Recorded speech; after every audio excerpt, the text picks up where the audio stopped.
Good morning बच्चों, वापस आ गए आप सब।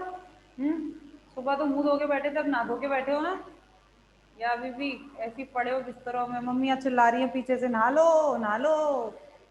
हैं? खैर, कुछ नहा लिए होंगे, कुछ आलसी अभी भी पड़े होंगे बिस्तरों में। नहा लेंगे मैडम, हमने कौन सा कहीं पर जाना है। ठीक है। वैसे तुम लोगों के स्कूल, जब तुम लोगों के शुरू होने वाले कॉलेज, तुम बड़े हरामी होने वाले हो। नहीं, सारे के सारे, सबसे ज्यादा तुम्हें मुसीबत आने वाली है कॉलेज आने में। इसलिए तो आधे से ज्यादा बच्चे मैसेज कर रहे हैं, सर ऐसे ही चलने दो, है ना। अरुण सर को मैसेज कर रहे हैं, सर ऐसे ही चलने दो क्लास को, कोई जरूरत नहीं है ऑफलाइन करवाने की, ऑनलाइन ही खुश हैं हम लोग तो। क्या, चलो। हम लोगों ने कल शुरू किया था अपना फोटो सिस्टम, सॉरी, अपना ये चल रहा था एक्शन स्पेक्ट्रा और एब्जॉर्प्शन स्पेक्ट्रा चल रहा था। कोई किसी बच्चे को एक्शन स्पेक्ट्रा और एब्जॉर्प्शन स्पेक्ट्रा में डाउट हो? दोनों समझ में आ गए थे मेरे ख्याल से। कल मैंने 2-3 बार रिपीट कर दिया था एब्जॉर्प्शन स्पेक्ट्रा और एक्शन स्पेक्ट्रा। मैंने आपको कल ये भी बताया था कि एब्जॉर्प्शन स्पेक्ट्रा और एक्शन स्पेक्ट्रा में कोई, मैं ये नहीं कह सकती संबंध होता है। हालांकि हम दोनों चीजें, दोनों निकलते हैं पिगमेंट मॉलिक्यूल्स के लिए। Absorption spectra is also for the pigments and action spectra is also for the pigments, लेकिन इसके अलावा और कोई डिफरेंस दोनों में नहीं होता है। ठीक है। तो ये बात हम लोगों ने कल कर दी थी। उसके बाद अब जो हम बात कर रहे हैं आज आप लोगों से, वो बात कर रहे हैं क्लोरोप्लास्ट। अब हम बात कर लेते हैं क्लोरोफिल मॉलिक्यूल्स और क्लोरोप्लास्ट। क्लोरोप्लास्ट के बारे में बताने की जरूरत है। क्या होता है क्लोरोप्लास्ट? डबल मेम्ब्रेन स्ट्रक्चर है।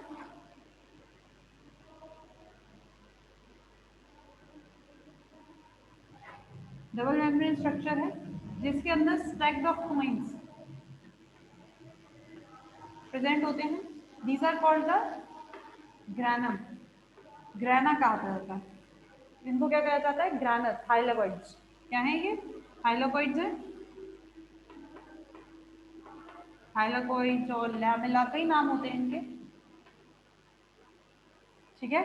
जो कैसे होते हैं, एक स्टैक में लगे रहते हैं। एक को क्या बोलते हैं? सिंगुलर। क्या होता है इसका? सिंगुलर होता है ग्रैनम।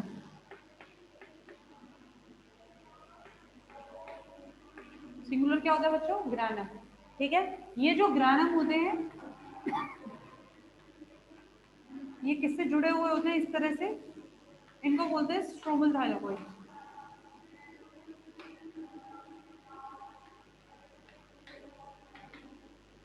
ठीक है, इसको बोलते हैं स्ट्रोमल थाइलेकॉइड।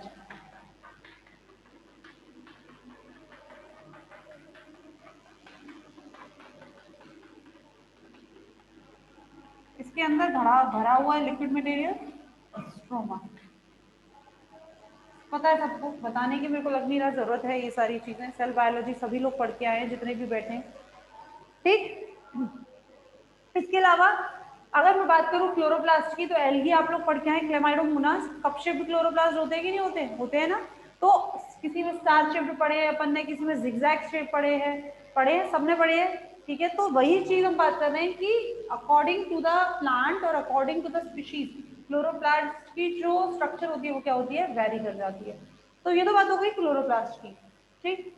अगर मैं एल्गी की बात करूं, एल्गी में, तो एल्गी में क्योंकि ये क्या है आपका, हाँ, एल्गी क्या है आपका? सबसे प्रिमिटिव मेंबर है, तो एल्गी में ग्रेना नहीं होते। Grana not present. ठीक है। क्लोरोप्लास्ट में, एल्गी में, in algae grana are not present in chloroplast. ठीक। लेकिन क्लोरोफिल मॉलिक्यूल्स होते हैं, क्योंकि हम जानते हैं कि एल्गी आपका फोटोसिंथेसिस तो करता है, तो क्लोरोफिल मॉलिक्यूल्स होते हैं। लेकिन क्लोरोफिल मॉलिक्यूल्स कैसे होते हैं इसमें?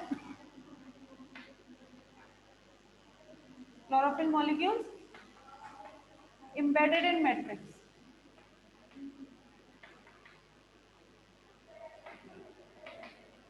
क्लोरोफिल मॉलिक्यूल्स कैसे होते हैं? embedded in matrix। मैट्रिक्स में घुसे हुए होते हैं। या मैं ये कहूँ, जो आपका मैट्रिक्स होता है उसमें बिखरे हुए रहते हैं। किसमें? एल्गी में। ठीक। अगर इसकी बात करूं, स्ट्रॉन्गल थाइलेकॉइड्स, इसको इंटरग्रैनम लैमेला भी कहा जाता है। स्ट्रोमल थाइलेकॉइड्स को इंटरग्रैनम लैमेला भी इनको कहा जाता है। ठीक, तो ये तो बात हो गई, कॉमन बात हो गई किसकी, क्लोरोप्लास्ट की। अब मैं आपसे बात करती हूँ किसकी, क्लोरोफिल मॉलिक्यूल्स की। जो क्लोरोफिल मॉलिक्यूल्स है वो कहाँ होते हैं बच्चों, यहाँ होते हैं, ये होते हैं।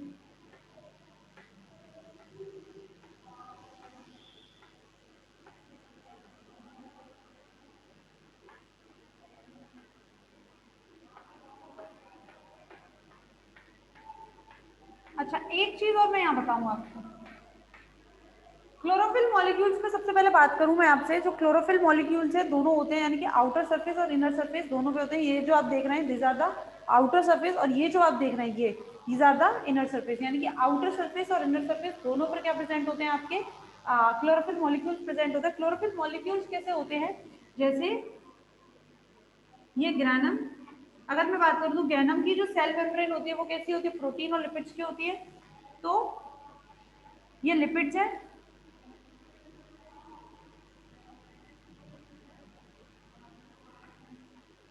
ये प्रोटीन लेयर है यहाँ पर, ठीक है।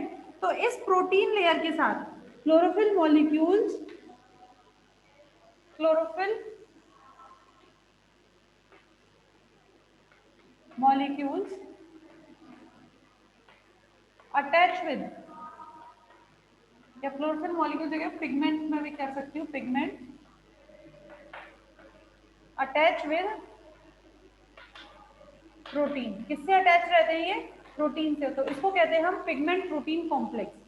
क्लोरोफिल मॉलिक्यूल्स और pigment attach with the protein and forming chlorophyll pigment complex. ये क्या मिल जाता है, chlorophyll pigment complex, chlorophyll protein complex या पिगमेंट प्रोटीन कॉम्प्लेक्स। इसको क्लोरोफिल प्रोटीन कॉम्प्लेक्स या पिगमेंट प्रोटीन कॉम्प्लेक्स कह लेते हैं। और ये जो कॉम्प्लेक्सेस हैं, ये जो कॉम्प्लेक्सेस हैं पिगमेंट प्रोटीन कॉम्प्लेक्सेस, किसमें धसे हुए हैं, ये लेयर एम्बेडेड होते हैं किसमें बच्चों, लिपिड की लेयर में, एम्बेडेड इन लिपिड बाइलेयर। यानी कि कहने का मतलब ये है, जो पिगमेंट्स होते हैं क्लोरोफिल के, जो पिगमेंट्स हैं, ये पिगमेंट्स प्रोटीन, सेल मेम्ब्रेन जो होती है, सेल मेम्ब्रेन किसकी बनी होती है, फॉस्फोलिपिड बाइलेयर होती नहीं होती है, यानी कि फॉस्फोलिपिड और प्रोटीन की बनी होती है। तो प्रोटीन के साथ ये कॉम्बिनेशन में होते हैं, पिगमेंट प्रोटीन के साथ अटैच होते हैं, पिगमेंट प्रोटीन कॉम्प्लेक्स बनाते हैं। और ये पिगमेंट प्रोटीन कॉम्प्लेक्स किसमें धसा हुआ होता है, लिपिड बाइलेयर में ये पिगमेंट प्रोटीन कॉम्प्लेक्स धसा हुआ होता है। तो दो पिगमेंट प्रोटीन कॉम्प्लेक्सेस होते हैं। जब हम आपसे फोटोसिंथेसिस की बात करते हैं तब हम कहते हैं कि दो पिगमेंट प्रोटीन कॉम्प्लेक्सेस होते हैं, कौन से, फोटोसिस्टम फर्स्ट और फोटोसिस्टम सेकंड। अभी थोड़ी देर में इन्हीं की बात करने वाले हैं हम, तब इनके बारे में और बात करेंगे। तो दो टाइप के पिगमेंट प्रोटीन कॉम्प्लेक्सेस हैं बच्चों, कौन कौन से, एक तो है आपका फोटोसिस्टम फर्स्ट और फोटोसिस्टम सेकंड। फोटोसिस्टम फर्स्ट और फोटोसिस्टम सेकंड की अगर मैं यहाँ बात करूँ आपसे, तो फोटोसिस्टम फर्स्ट जो होता है ये लाइट रिएक्शन है। Photosystem first is a light reaction, यानी कि लाइट में होता है। तो इसका मतलब अगर मैं आपसे कह रही हूँ तो ध्यान से देखना, अगर स्ट्रोमल थाइलाकॉइड्स की अगर मैं यहाँ ग्रेनम की बात कर रही हूँ, तो आउटर सरफेस पर आपको कौन मिलेगा, फोटोसिस्टम फर्स्ट या सेकंड, करेक्ट, फोटोसिस्टम फर्स्ट मिलेगा। क्यों, बाहर की सरफेस है तो इसमें लाइट आराम से आ सकती है, तो फोटोसिस्टम फर्स्ट आपको कहाँ मिलेगा, बाहर की तरफ, आउटर सरफेस पर। जबकि इनर सरफेस पर इधर की तरफ, स्टैक इधर की तरफ जो ये मिलेगा वो होता है आपका फोटोसिस्टम सेकंड। और फोटोसिस्टम फर्स्ट आपको कहाँ मिलेगा, इधर stromal thylakoids. Stromal thylakoid intergranum level पर भी आपको क्या मिलता है, फोटोसिस्टम फर्स्ट मिलता है। तो फोटोसिस्टम फर्स्ट कहाँ होता है, लाइट रिएक्शन में होता है, और फोटोसिस्टम सेकंड आपका डार्क रिएक्शन में होता है। क्लियर है बच्चों, ठीक है। वैसे ही आपको डार्क में मिल जाएगा, यानी कि फोटोसिस्टम फर्स्ट आपको डार्क में, यहाँ पे केवल यहाँ पे फोटोसिस्टम सेकंड की मात्रा ज्यादा होती है, लेकिन इसका मतलब यही नहीं है कि केवल यहाँ पे फोटोसिस्टम सेकंड मिलता है, इधर फोटोसिस्टम फर्स्ट भी मिल जाता है, लेकिन आउटर सरफेस पर लाइट डायरेक्शन में आपको केवल क्या मिलता है, फोटोसिस्टम फर्स्ट मिलता है। क्लियर करने की बात आप ही आगे आगे आगे जब हम इनकी बात करेंगे फोटोसिस्टम फर्स्ट और सेकंड के बारे में, आगे से दे रखा है अलग से, तब हम इनके बारे में और अच्छे से बात करेंगे। चलिए, अगर मैं इनकी रिएक्शन सेंटर की बात करूं, फोटोसिस्टम फर्स्ट और फोटोसिस्टम सेकंड दोनों के रिएक्शन सेंटर अलग अलग है।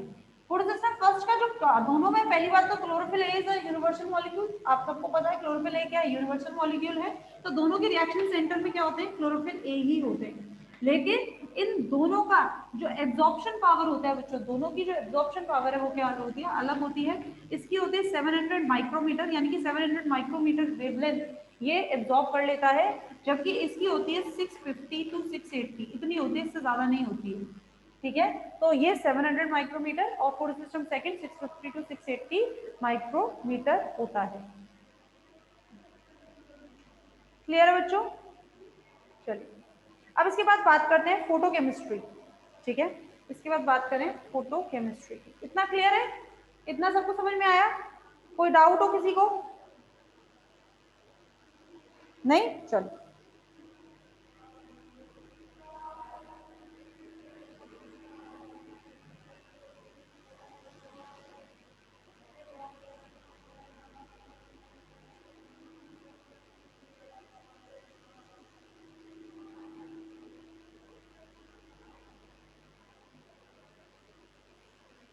मैं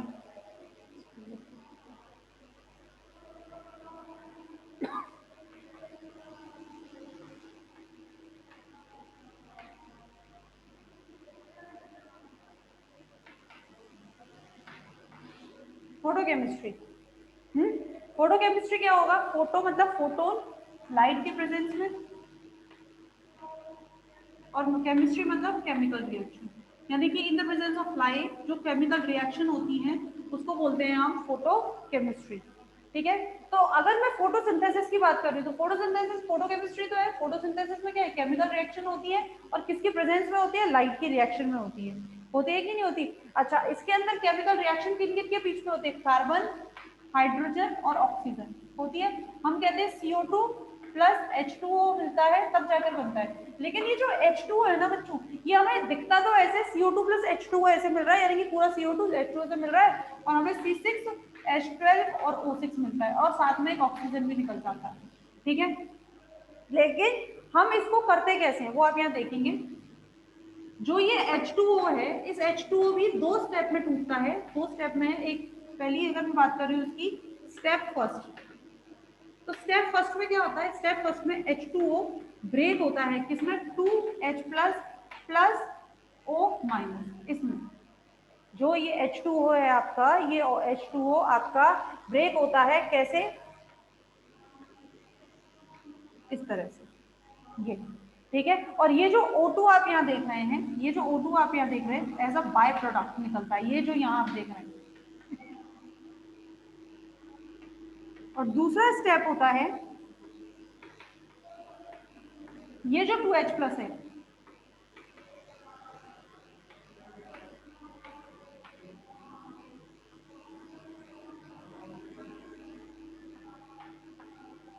इस तरह से, इस तरह से, ये मतलब ये जो है ग्लूकोज मॉलिक्यूल बना लेगा। मैटर लिख दे रही हूँ मैं यहाँ पर केवल। ठीक है, ये केवल मैंने मैटर लिख दिया। तो इस तरह से, यानी कि during the photosynthesis photochemical reactions takes place, and these photochemical reaction is taken place in the two steps. First step in which the water molecules break down photolized water molecule photolized into the 2H2O in the 2H2 plus and O2, and O2 is released as a byproduct, and this 2H2 plus get reduced the or get connected or reacted with the CO2 and form the matter. ठीक है, और इसमें as a raw material दोबारा से water निकल जाता है। यानी कि मैं ये कहती हूँ कि जितना H2O प्लांट्स एब्जॉर्ब कर लेते हैं, इनमें से आधा फोटोलाइज्ड हो जाता है, मतलब यूज हो जाता है प्लांट के द्वारा आधा, और बाकी का आधा ये क्या कर लेते हैं? In the formation of matter, वो सॉरी रिलीज, आधा क्या कर देते हैं? ये रिलीज कर देते हैं। यानी कि पानी जो होता है कुछ निकल जाता है, कुछ वापस मिल जाता है प्लांट्स को, प्लांट को यू, और बाकी का क्या होता है? प्लांट्स के यूज में आ जाता है। तो इस तरह से हम ये कहते हैं कि हम प्लांट्स को डिफरेंस, इसमें होने वाली रिएक्शंस को हम बात बताते हैं। तो ये जो पहली रिएक्शन है, इनके भी नाम है। पहली जो रिएक्शन है, जो ये रिएक्शन हो रही है, इस रिएक्शन को कहा जाता है फोटोकेमिकल फेज।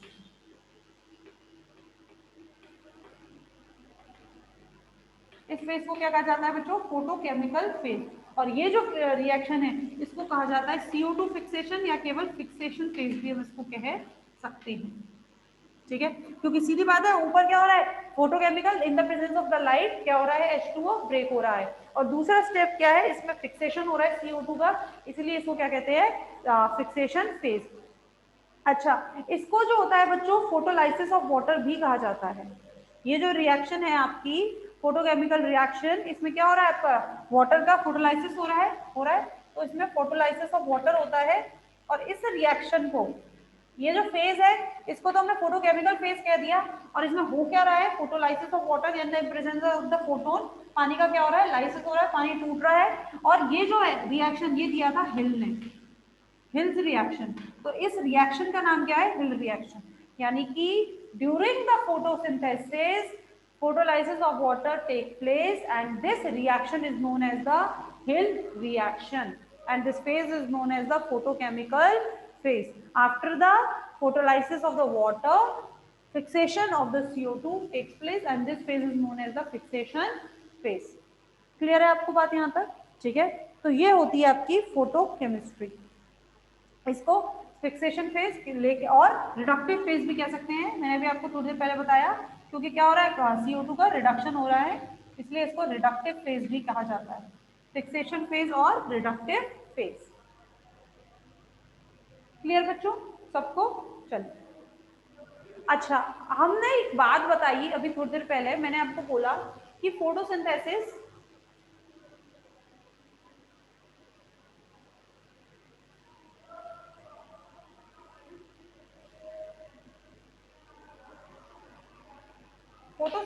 है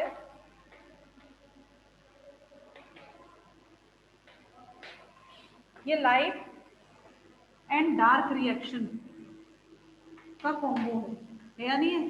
लाइट और डार्क रिएक्शन का कॉम्बो है, ठीक। अच्छा, इससे पहली वाली जो हुई थी आपकी लाइट जो रिड्यूस हुई थी, आपका जो रिएक्शन हुई थी तो आपको समझ में आ गई फोटोकेमिस्ट्री फोटोकेमिकल रिएक्शन। अब फोटोसिंथेसिस क्या है? फोटोसिंथेसिस है evidences of light and dark reaction. Photosynthesis क्या है?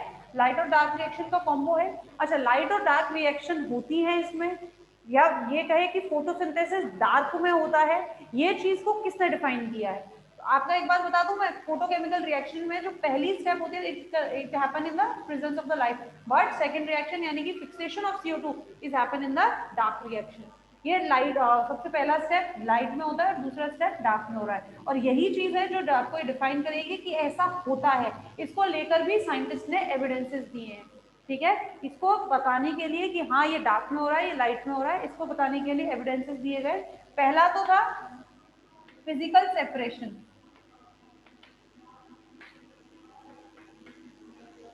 फिजिकल सेपरेशन, फिजिकल सेपरेशन क्या है? फिजिकल सेपरेशन में क्या किया उन्होंने, कोई एक पर्टिकुलर क्लोरोप्लास्ट लिया, उस पर्टिकुलर क्लोरोप्लास्ट से ग्रेना, ग्रेना जो होता है ग्रेना है हमारा, मैंने आपको बताया इसमें फोटोसिस्टम फर्स्ट और फोटोसिस्टम सेकंड दोनों है, ठीक। जो ग्रेना है इसको उन्होंने सबसे पहले क्या किया, in the absence of the CO2, in the absence of CO2 water supply किया, बट प्रेजेंट ऑफ वाटर,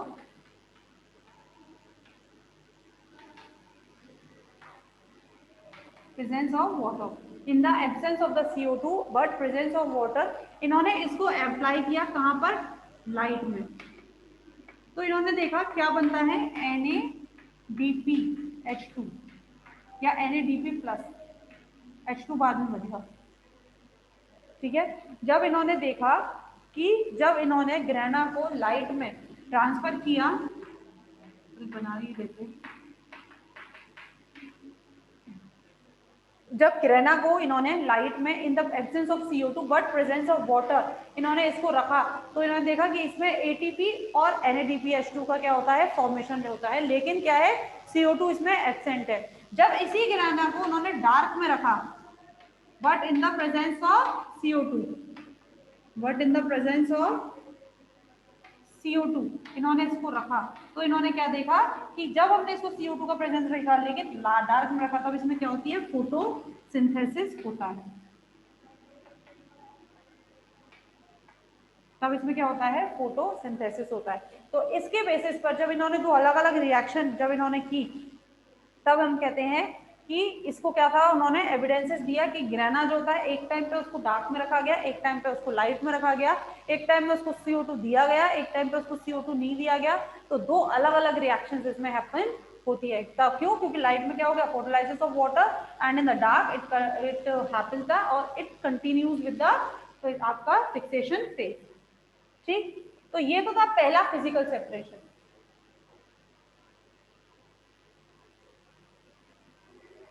दूसरा है टेम्परेचर कोएफिशिएंट। दूसरा क्या है? Temperature coefficient. टेम्परेचर कोएफिशिएंट क्या है? टेम्परेचर कोएफिशिएंट होता है कोई particular reaction,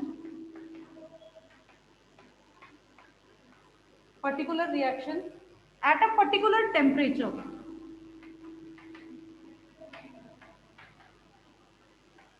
particular reaction particular temperature पे जितनी हो रही है, पर्टिकुलर रिएक्शन पर्टिकुलर टेम्परेचर पे जितनी हो रही है, मान लो ए हो रही है, इसकी जो क्वांटिटी आ रही है पर्टिकुलर रिएक्शन पर्टिकुलर टेम्परेचर पर कितनी हो रही है, मान लो ए क्वांटिटी में हो रही है, और जब वही पर्टिकुलर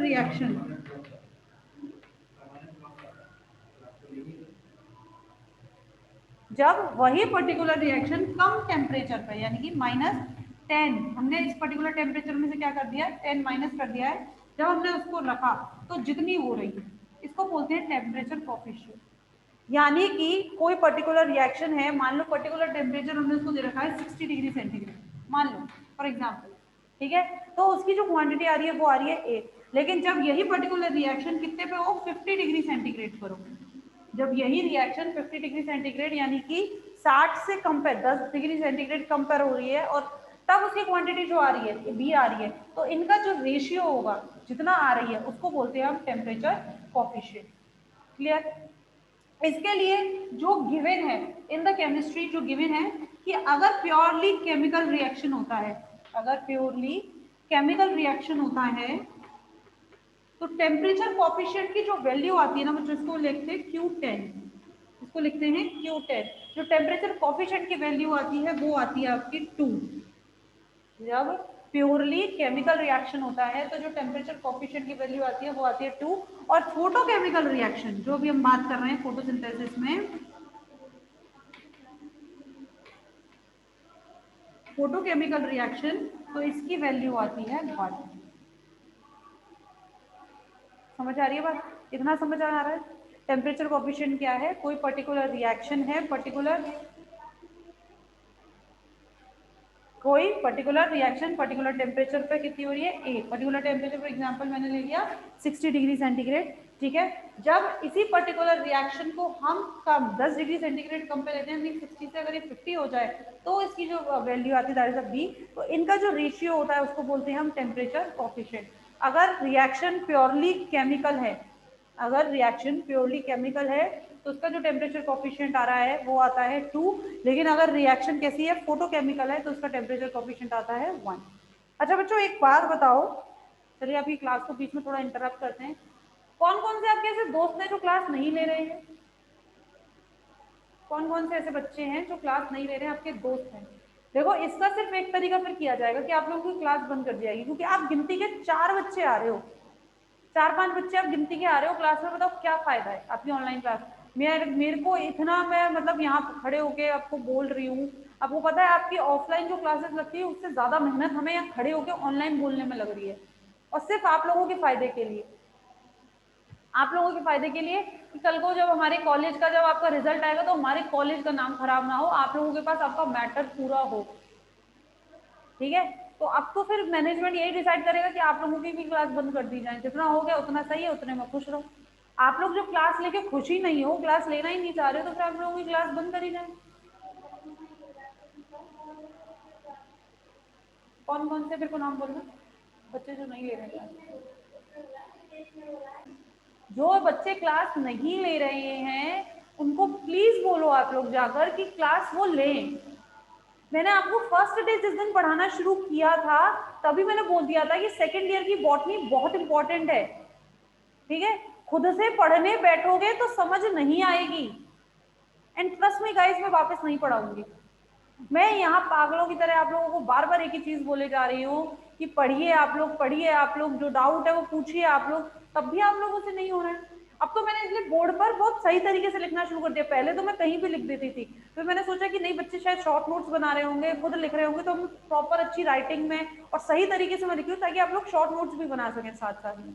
तो हम जब आपको इतना मैटर प्रोवाइड कर रहे हैं, इतना सब कर रहे हैं, तो आप लोग घर बैठ के पढ़ भी नहीं सकते हो? एक बात बोलो, पढ़ने में भी जोर आ रहा है आप लोगों को? तो जितनी लड़कियां क्लास ले रही हैं, अपनी अपनी फ्रेंड्स को फोन करिए और बताइए क्लासेस लग रही हैं, और अगर वो क्लास नहीं ले रही हैं तो मुझे रिपोर्ट करो कॉलेज में।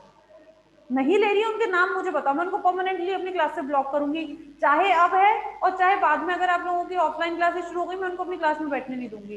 तो इतनी ड्यूटी आपकी बनती है, आप लोग मुझसे पढ़ चुके हो, फर्स्ट ईयर में भी मैंने आप लोगों को पढ़ाया है, तो इतनी ड्यूटी आप लोगों की बनती है कि आप लोगों की जो फ्रेंड्स क्लास नहीं ले रहे हैं, आप उनको बोलो कि क्लास ले, और जो क्लास नहीं ले रहे हैं आप उनके नंबर मुझे दें, उनके नाम आप मुझे दें, मैं यहाँ कॉलेज से उनको ब्लॉक करवा दूंगी परमानेंटली, फिर वो अपने घर बैठे और खुश रहें। समझ आ रही है आप लोगों को बात? तो ये चीज आप लोग करिए प्लीज, और रिज्वाइन कर लीजिए क्लास दोबारा आगे शुरू करने से।